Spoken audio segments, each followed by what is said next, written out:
ابتدا ہے رب جلیل کے بابرکت نام سے جو ہمارے شہرت سے بھی زیادہ قریب ہے۔ معزز اساتذہ کرام اور میرے عزیز دوستو، السلام علیکم۔ مجھے آج جس موضوع پر لب کشائی کا موقع ملا ہے وہ ہے میرا پہچان پاکستان۔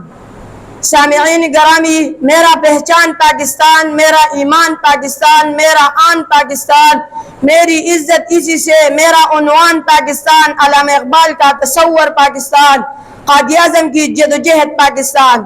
جی ہاں، وہی پاکستان جس کے آزادی کے لیے سو نہیں، ہزاروں نہیں بلکہ لاکھوں لوگوں نے قربانیاں دی۔ کتنے ہی ماؤں کے سامنے ان کے شیروں جیسے بہادر بیٹوں کو شہید کیا۔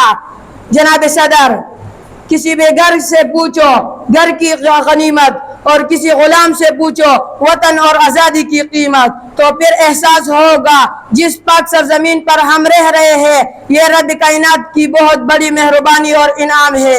اس مٹی سے وفا تم بھی کرو ہم بھی کرے، اس مٹی سے وفا تم بھی کرو ہم بھی کرے، اس کا جو حق ہے ادا تم بھی کرو ہم بھی کرے۔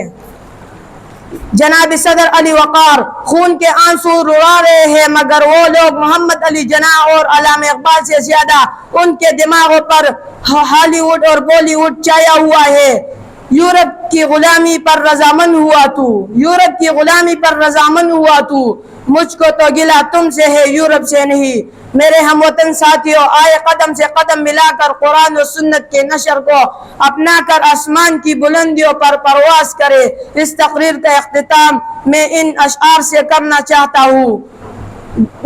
کھڑے تھے ہم بھی قسمت کے دروازے پر، کھڑے تھے ہم بھی قسمت کے دروازے پر، لوگ دولت پر گرے اور ہم نے وطن مانگ لیا۔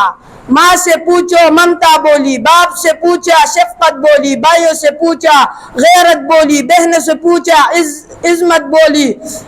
ہے حق ہمارا آزادی، یہ لفظ پیارا آزادی، تو کیسے نہ دے گا آزادی، تیرا باپ بھی دے گا آزادی۔ پاکستان پاکستان وآخر دعوانا الحمدللہ رب العالمین۔